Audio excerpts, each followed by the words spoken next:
Alléluia, gloire à Dieu. Est-ce qu'on est heureux et content d'être ici ce soir?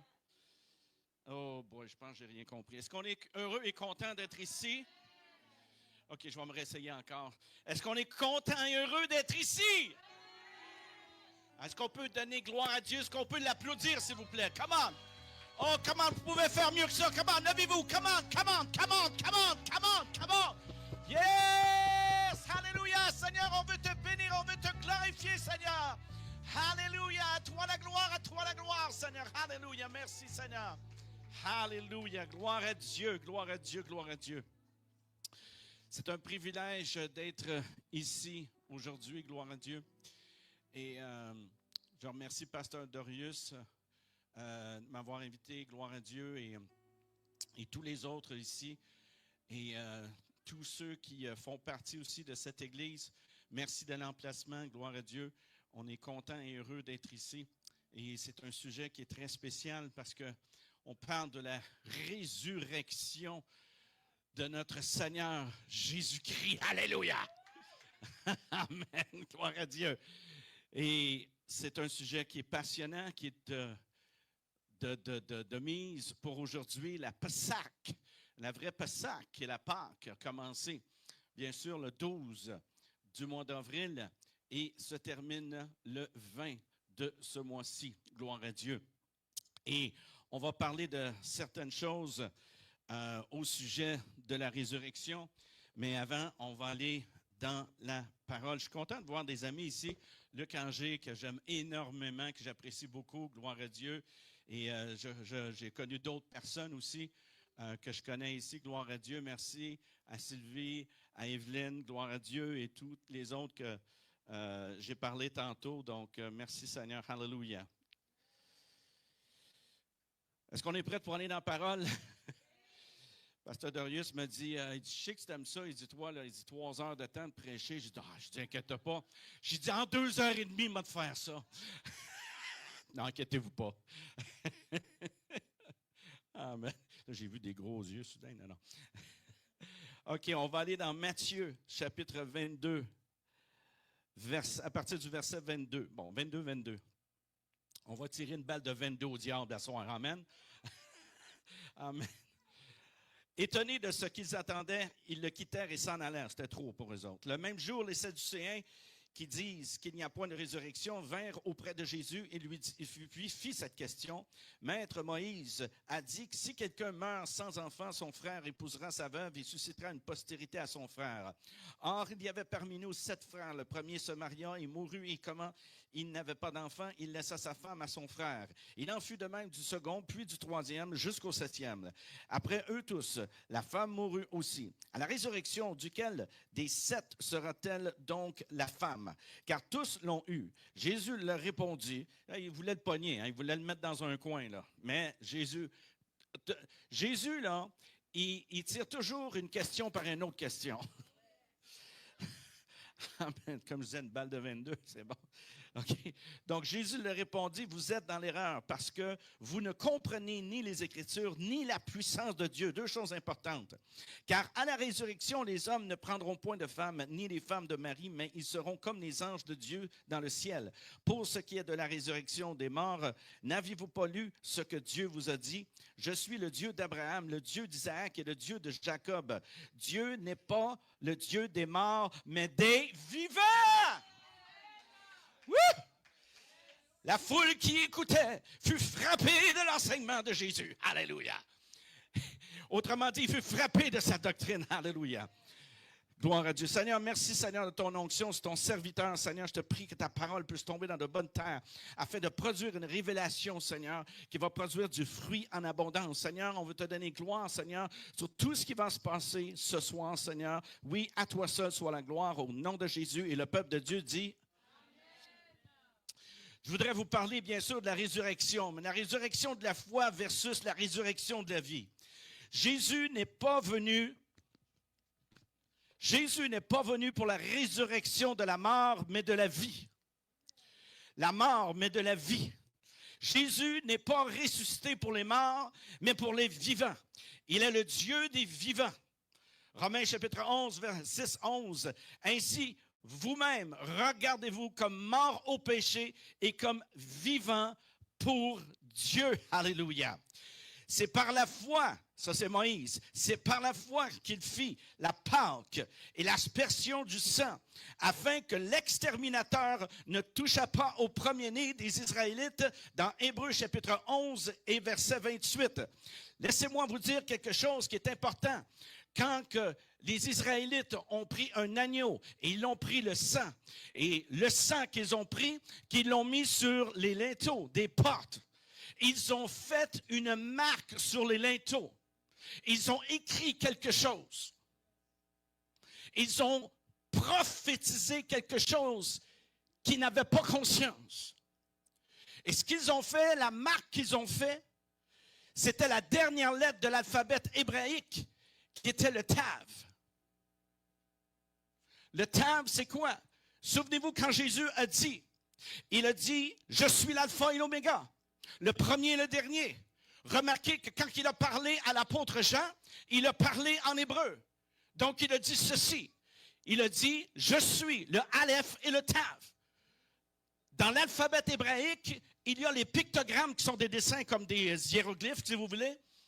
Et l'alphabet hébraïque est assez particulière avec des symboles, des représentations et des valeurs numériques. Et quand on se plonge là-dedans, on voit qu'il y a plus que ce qu'on pense. Donc, le pictogramme de la lettre Aleph, qui est la première lettre de l'alphabet hébraïque, c'est un bœuf. Cela représente la force, le leadership. C'est le symbole du sacrifice. Et le Tav, c'est le pictogramme ou le dessin d'une croix. Où est-ce que Jésus est mort? Et cela se représente quoi? Une marque. Cela symbolise quoi? Une alliance. Donc, quand Jésus a dit, je suis l'alpha et l'oméga, le premier et le dernier, je suis le Aleph et le Tav, il a dit ceci. Il dit, je suis votre leader, votre sacrifice qui vous emmène à la marque de mon alliance, la croix. Comment, peuple de Dieu? Donc, quand ils ont fait cette marque sur les linteaux, ils ont fait la marque de son alliance, le Tav. Ils ont fait littéralement la croix.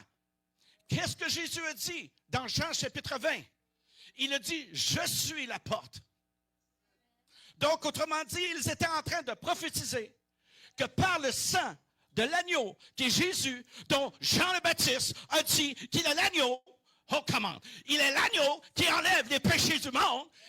Ils étaient en train de prophétiser Jésus qui est la porte et par son sang, qui est la marque de son alliance, alléluia, que nous devons passer par lui. Alléluia. On va prendre une petite gorgée là-dessus. Ça va jusque-là. Donc, c'est important. 1 Pierre 3, 18 dit, Christ aussi a souffert une fois pour les péchés, lui juste pour les injustes, afin de nous amener à Dieu, ayant été mis à mort quant à la chair, mais ayant été rendu vivant quant à l'esprit. La chair ne sert à rien, c'est l'esprit qui donne la vie. Jésus a dit, la lettre tue, mais l'esprit donne la vie. Jésus, ce qu'il a ressuscité est un nouvel homme ou une nouvelle femme. Il a ressuscité la vie, car la vie n'existait plus. Adam et Ève sont morts dans le péché, mais Jésus a ressuscité la vie hors du péché. Laissez-moi vous dire quelque chose entre parenthèses avec Adam et Ève. Laissez-moi vous dire quelque chose qui va vous choquer. Êtes-vous prête? Je vais vous challenger là.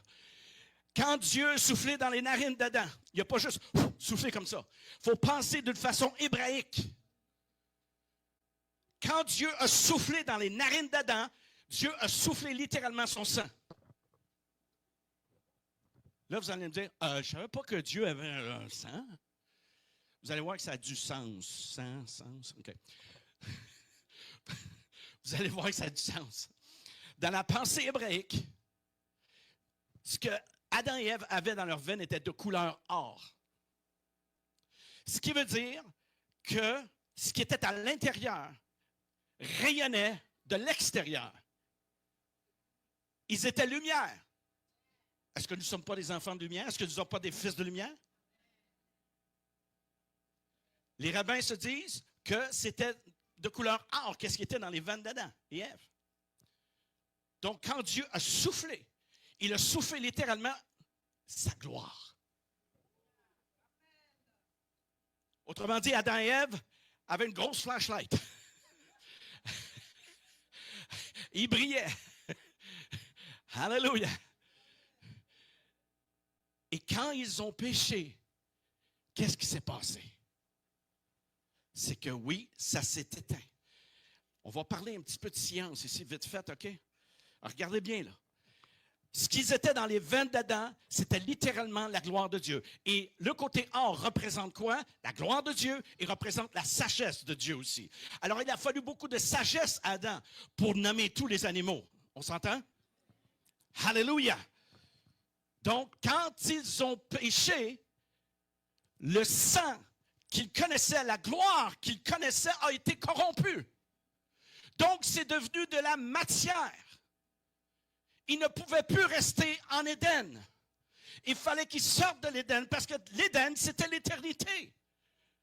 Maintenant, il y avait quelque chose qui se sont passés dans leur corps, qu'aujourd'hui, on vit dans cela, c'est-à-dire le temps. Le temps a commencé, l'éternité pour eux a arrêté. Est-ce que vous me suivez? Autrement dit, le sang, la gloire qui était là est devenue de la matière. La matière est du sang congelé ou liquidifié. La lumière bouge à 300 000 km par seconde. Cette lumière s'est arrêtée à ce qu'elle devienne solide. Jacques 1,17 dit le Père des Lumières, à lequel il n'a ni changement ni ombre de variation. Einstein dit que la seule chose qui ne change pas dans l'univers et qui est constante, c'est la lumière. L'eau fait diminuer la lumière à 75% de sa vélocité.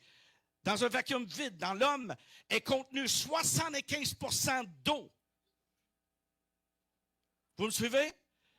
Donc, la matière, c'est de la lumière qui circule à basse vitesse. Les scientifiques disent que nous sommes faits de cette circulation de lumière à basse vitesse. Nos cellules comprennent des molécules qui sont faites d'atomes. Ils comprennent des électrons, des neutrons, des protons. Autrement dit, nous sommes énergie, de l'énergie. Alléluia! Comprenez que quand Dieu arrive avec une nouveauté de vie, c'est pour ça que le Adam et Ève ont été corrompus, parce qu'ils ont corrompu ce sang qu'ils étaient en eux. Ils ont corrompu la gloire. Et c'est pour ça que ça a pris un deuxième Adam. Et son nom, c'est Jésus. Et son sang n'était pas corrompu. Alléluia! C'est pour ça que son sang aujourd'hui peut nous laver de tout péché et briser tout joug dans nos vies. Alléluia! Comment quelqu'un? Est-ce que je parle à quelqu'un ce soir? Hallelujah. Hallelujah. Hallelujah. Hallelujah. Donc, la résurrection, c'est le triomphe de la mort dans le péché pour la vie, dans le nouvel homme. La mort ne peut plus toucher à la vie. Jean 20, 17, Marie-Madeleine ne put toucher à la vie jusqu'à ce que Jésus revienne de son Père, qui ait accepté le sacrifice du sang de Jésus. Laissez-moi vous dire quelque chose entre parenthèses encore à propos du sang. Il y a un homme, vous ferez vos recherches pour vous-même. Ça fait depuis 1990 que je sais ça, que ce que je vais vous dire, et ça fait depuis 1990 que je prêche ça. Ou je le dis. J'ai commencé, là, notre ministère a commencé en 97. Anyway, écoutez bien. Ron Wyatt, c'est un homme qui est un archéologue chrétien. Il a découvert Sodome et Gomorrhe. Il a découvert là où les Israélites sont passés de la mer Morte, la mer Rouge, de l'autre côté. Il a découvert le vrai mont Sinaï. Il a découvert là où Moïse a frappé le rocher, il s'est fendu en deux. Il a découvert l'arche de Noé. Alléluia. Parce que ça parle des monts Ara, pas un, des monts Ara. Mais ça, c'est une autre histoire. Et il a découvert, là où je m'en vais, l'arche de l'Alliance. L'arche de l'Alliance n'est pas ce que les eschatologiens disent. Je m'excuse, mais non. L'arche de l'Alliance est exactement là où ils l'ont mis en dessous du mont Golgotha. Ron Wyatt a découvert cela, il a fait des vidéos de cela. Le secrétaire d'Israël était supposé d'aller là, mais ça a tout tombé. Ils n'ont pas pu. Mais sauf que cet homme-là, Ron Wyatt, a pu aller dans une chambre. Il l'a ouvert. Et quand il est rentré dans cette chambre-là, il y avait 3 personnes qui étaient là. Et là, il se dit, « Hey, qu'est-ce que vous faites là? » Il dit, « Nous sommes les 3 anges qui gardent l'arche de l'Alliance. » Vous le dites, là. Je me fous de ce que le monde dit. Je sais ce que je dis. Et là, il a pris, des anges sont arrivés. Oui, amen, gloire à Dieu. Et là, les anges, parce qu'il y avait une espèce de chose, grosse affaire de béton là, qui était là, puis en tout cas, c'était cassé. Et puis, ils ont ouvert ça, et les anges ont monté le propitiatoire. Lorsque le sang était aspergé, il a pu voir toutes les choses qui étaient là. Et ensuite, il y avait une tâche qui était sur le propitiatoire. Il dit, prends un sample, un exemple de ça, et va au laboratoire. Il dit, va au laboratoire et va le faire une expertise de ça. C'est ce qu'ils ont fait. Ils ont allé dans un laboratoire d'Israël. Ils ont dilué ça parce que du sang sec, on peut savoir, parce que c'était du sang qui était sur le propitiatoire. Parce que le sang, on peut comprendre que c'est du sang humain, mais il faut le diluer scientifiquement pour savoir quel genre de sang que c'est. Alors là, ils sont en train de regarder ce sang-là, et soudainement, ils appellent M. Wyatt. Il dit, M. Wyatt, il dit, venez ici. Il dit, oui, qu'est-ce qu'il y a? Il dit, M. Wyatt, il dit, on ne comprend pas, il dit, ce sang-là. Il dit, comment ça? Il dit, il y a 24 chromosomes. Combien de chromosomes qu'on est supposé avoir, nous, en tant qu'humains? Hein? 46. 23 de mâles, 23 femelles. Et ce sang-là en avait 24. Et ils ont dit ceci, écoutez bien, il dit, ce sang-là a 23 chromosomes femelles. Mais le 24e, on ne sait pas d'où ce qui vient parce qu'il n'est pas de ce monde. Allô? Je ne sais pas, mais moi, à votre place, je sauterais sur mon siège à quelque part. Cheers. Alléluia.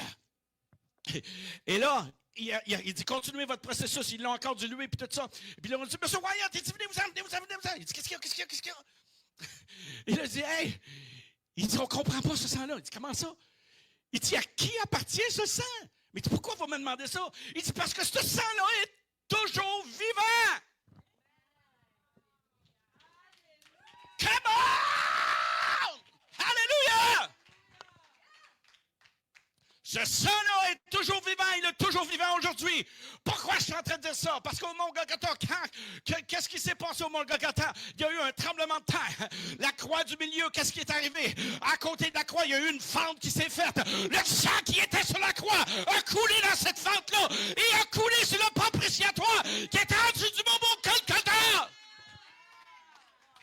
La Bible dit, sans effusion de sang, il n'y a pas de pardon. Donc Jésus accomplit parfaitement la loi. Alléluia. Il est vivant, plus que jamais. Son sang est puissant. Il est vivant. Son sang qui nous purifie, nous lave de tout péché.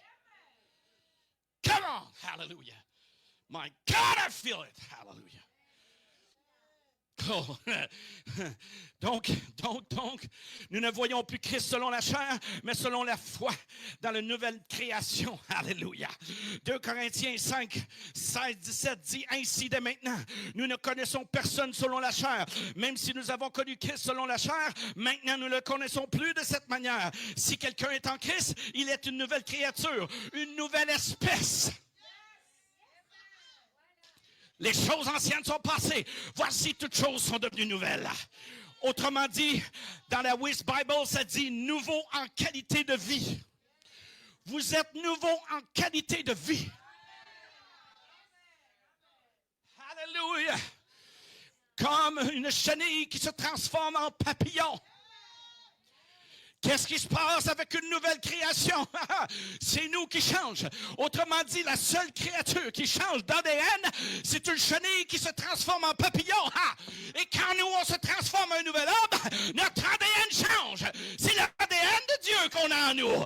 Oh, come on, peuple de Dieu.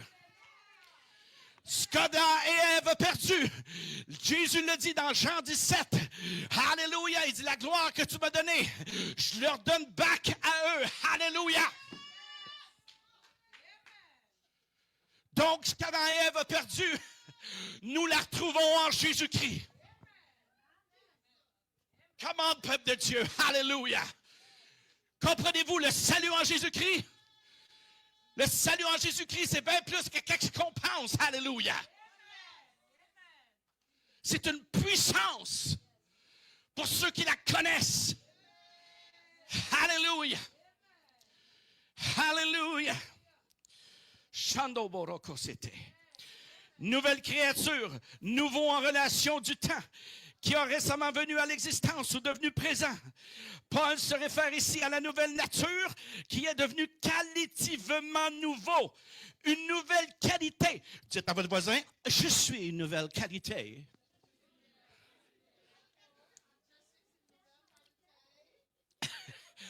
Ah, non.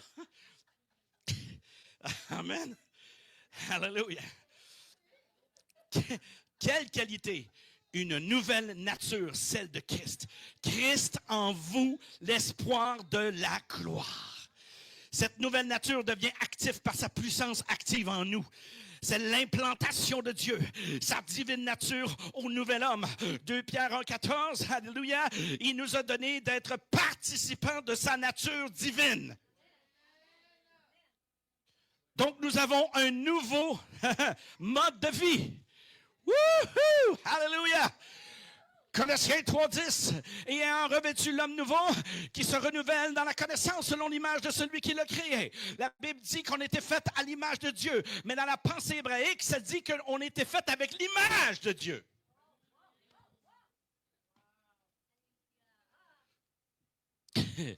Wouhou! Si j'étais là. Ah oui, bon, dans la connaissance selon l'image de celui qui l'a créé. Alléluia. Ça dit quoi? Revêtu de l'homme nouveau qui se renouvelle. Dites le mot renouvelle. Cela se réfère à l'activité rédemptrice de Dieu, correspondant à la création de l'homme qui, en mettant une fin à l'état d'existence de l'homme corrompu, en établissant un nouveau commencement. Un nouveau quoi? Un nouveau commencement. Et c'est quoi ce nouveau commencement-là? C'est le mot Barachit. Voyons, je suis revenu à ce que je t'étais. Tu parles d'un gars, toi. Je veux tellement dire que... Alléluia. C'est le mot Barachit. Barachit, c'était dans la Genèse. Au commencement, Dieu créant les cieux et la terre, comprenez? Mais saviez-vous que dans le mot Barachit, le salut est là-dedans? Je n'ai pas le temps d'aller là, OK? Mais le mot Barachit est constitué de 5 lettres. Le Bet, le Resh, le Aleph, le Shin, le Yad, le Yod et le Tav. Qu'est-ce que ça veut dire? Bet, c'est la maison. Qu'est-ce que ça veut dire? Resh, c'est la tête. Alléluia. Le sacrifice Aleph, pour la rédemption de nos péchés. Alléluia. Et le Shin, ça symbolise les dents, qui est le mépris. Qui est-ce qui a pris le mépris pour nous, sinon Jésus? Le Yod, alléluia, venu parmi les Juifs, alléluia, qui est la main de l'Éternel, gloire à Dieu. Il a été crucifié pour le péché de tous les hommes. Ça, c'est le signe, alléluia, le Tav. Et la marque, alléluia, du salut qui est le Tav, alléluia. Donc, un nouveau commencement, il y a un nouveau Barachit, alléluia, qui nous amène à une nouveauté de vie en Jésus-Christ, par sa mort et sa résurrection, alléluia. J'ai bientôt terminé. Okay. Ce qui est un miracle.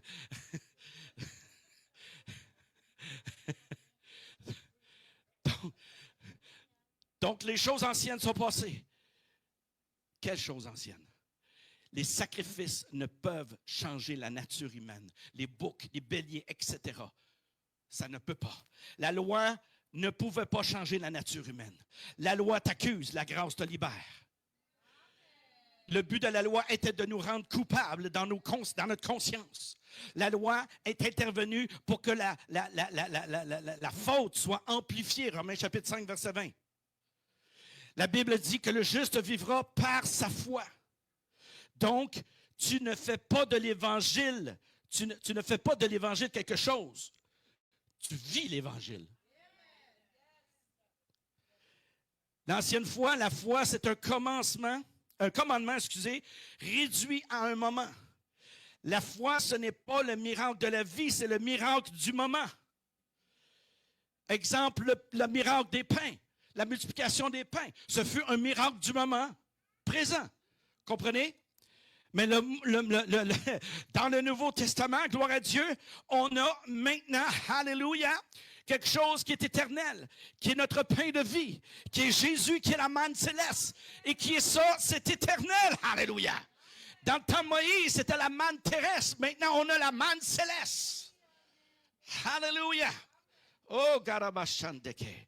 Donc, on a une nouvelle foi. Le juste vivra par la foi. Galates 3:10. Alléluia. Maintenant, cette foi-là, gloire à Dieu, on ne la vit pas. Alléluia. À travers notre chair, tu vis dans la foi au Fils de Dieu. La foi, c'est croire. La Bible dit, si tu crois, tu verras la gloire de Dieu. C'est quoi qu'on veut voir? La gloire du ressuscité. Si on connaît la mort en Jésus-Christ, écoutez-moi bien. Adam et Ève sont morts pour l'avoir perdu, cette gloire-là. Maintenant, nous mourrons pour la gagner. Alléluia! Hey, l'évangile est gratuit, mais pas cheap. On sert un Dieu peut-être qui s'appelle El Shaddai. Et non pas El Chipo. OK? Donc, il n'est pas cheap, notre Dieu. Je ne peux pas, moi, vous imposer les mains et vous donner ce que j'ai en un moment. Je ne peux pas vous donner le prix que moi j'ai payé puis que vous pouvez tout avoir comme un McDonald's, une franchise de McDonald's. C'est impossible. Vous devez payer le prix pour vous-même. Parce que l'onction qui va sortir de vous va être une onction éprouvée. Pas de quoi qui est artificiel. Pas une copie carbone de quelqu'un d'autre. Mais vous aurez savoir payer le prix pour vous-même. Pour savoir que Christ habite en vous, l'espoir de la gloire. J'ai tellement d'affaires à dire. J'ai pas le temps. OK. Alléluia. L'ancienne foi, c'est de douter. La nouvelle foi, c'est de croire. La résurrection de Lazare, qu'est-ce qui s'est passé? Les hommes ont ôté la pierre. Ça, c'est l'effort humain. Est-ce que Lazare, lui, a changé, a été transformé? Non. La résurrection de Jésus, c'est les anges qui ont ôté la pierre. Pourquoi? Parce que tout est accompli. C'est l'Esprit de Dieu qui agit, non par force. Oh, alléluia. Non par ma puissance, mais par l'Esprit du Seigneur. Alléluia.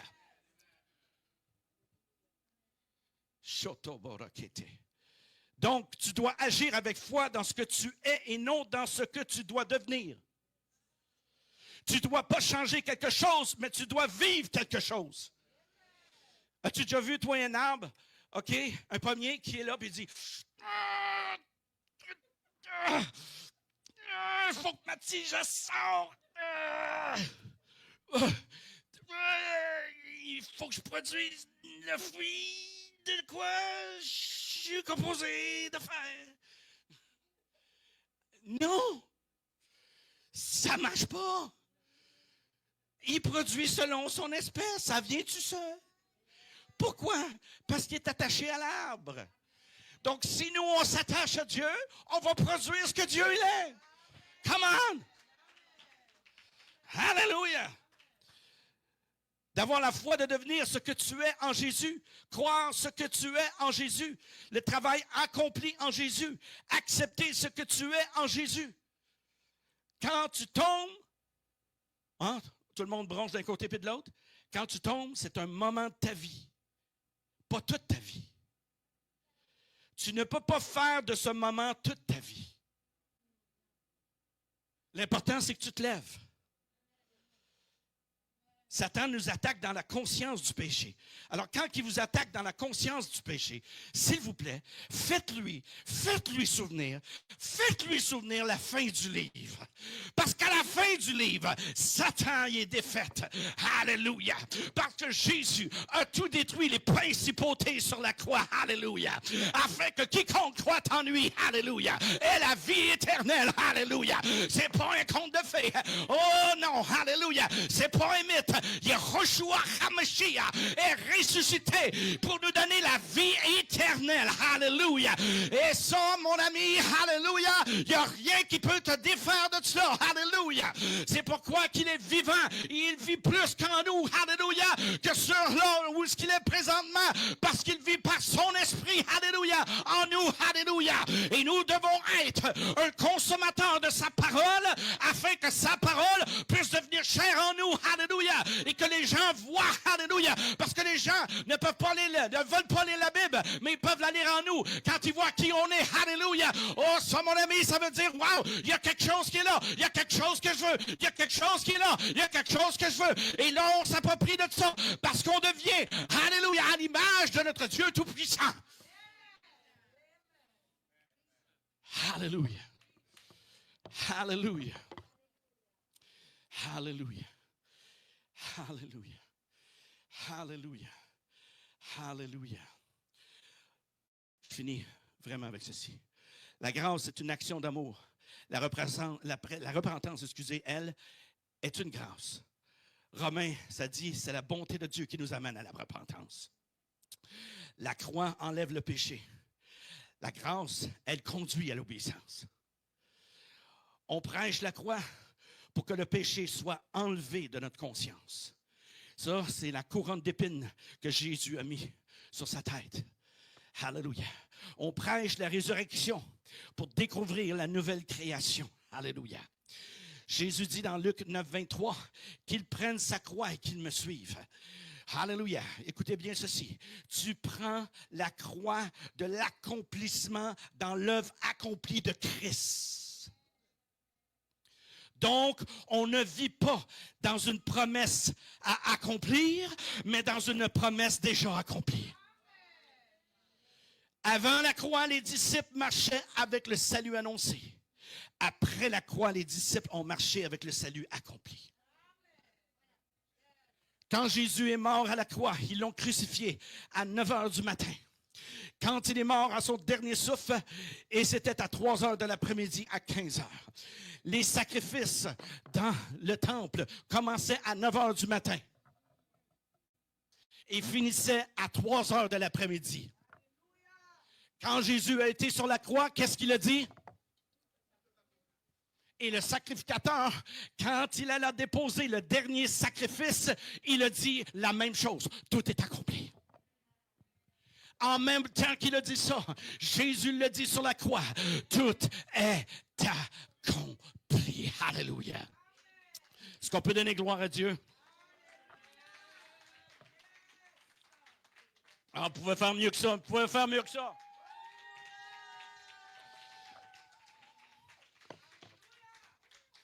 Est-ce que je peux avoir des musiciens ici? Juste 2 minutes, s'il vous plaît. Je peux avoir quelqu'un qui joue du piano ici. Vite fait, commande 1, 2, 3, commande, let's go, go, go, go, run. Hallelujah. Hallelujah. Est-ce qu'on a été bénis ce soir? Hallelujah.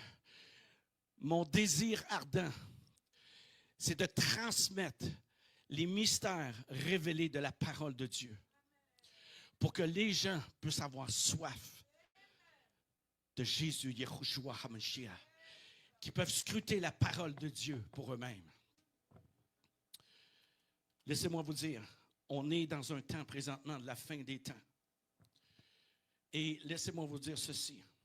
Il y a eu beaucoup de réveils dans les années passées. J'ai énormément pris du temps à étudier beaucoup de réveils. Mais laissez-moi vous dire ce qui s'en vient. Et même pas comparable à ce qu'on a vécu depuis les temps anciens.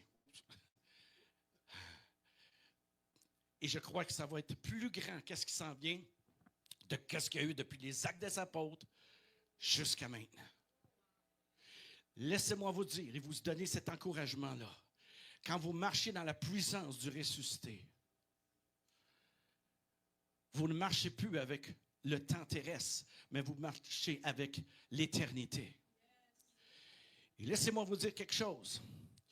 ce qui est important, c'est que dans les derniers temps, ce qu'on vit présentement, le grand mouvement qui est en train de se faire, c'est un mouvement du corps de Christ. Oui, les leaders sont importants. Les 5 ministères sont là, alléluia, pour faire croître le corps de Christ. Mais laissez-moi vous dire que monsieur et madame tout le monde vont faire partie de ce mouvement-là. Vous allez être de ceux que Dieu va utiliser avec signes, prodiges et miracles. Le corps est en train de se réveiller. Alléluia. Le corps, comme dans Ézéchiel, tout se met en place. C'est un corps. Ce n'est pas un individu. Le temps du one-man show, c'est fini. Le temps du one-man show, c'est fini. Capote. C'est le corps de Christ qui va se lever ensemble. C'est le corps de Christ qui va se lever ensemble. Et c'est vous qui allez être à la tête. Il y a bien des pasteurs qui vont être jaloux. Pas celui d'ici, parce qu'il sait qu'il a besoin de vous. Amen. Oh, il est là. Amen. Alléluia. On n'est plus l'heure maintenant à diluer la parole de Dieu.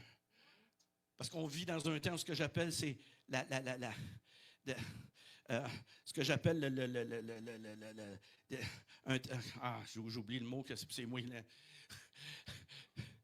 On vit dans un temps évangélique babylonien, où tout est mixé. La repentance n'est plus prêchée, la sanctification n'est plus prêchée, la pureté n'est plus prêchée, le péché n'est plus prêché. Non, c'est plus rien de ça, là. C'est en général que je parle, bien sûr, là. OK? On est dans un club de donne-moi, plutôt que de donner. Hallelujah. Mais ça va changer. Dis à ton voisin, ça va changer. Est-ce qu'on peut juste prendre juste un petit temps d'adoration, juste, je ne sais pas quoi, là, mais laissez-vous inspirer, pasteur, gloire à Dieu. J'aime cet homme en pensant, là, pasteur ici, gloire à Dieu, un bon esprit. C'est un homme qui est tellement humble, là. J'aime ça. Je me suis accroché à lui, gloire à Dieu. On va juste prendre juste deux minutes, même pas, et après ça, on va poursuivre à quelque chose d'autre, OK? Hallelujah. Là, on n'a pas de son. Hallelujah. N'a pas de son.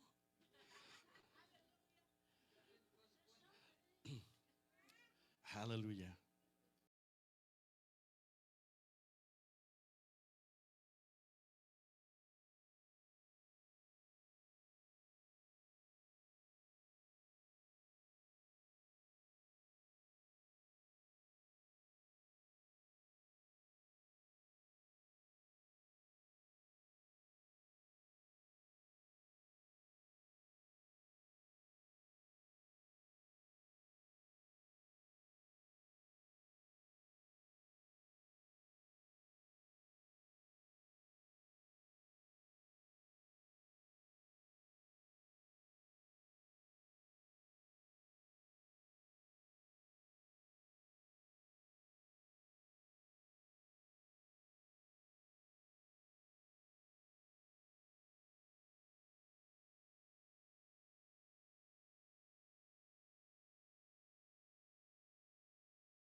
Amen.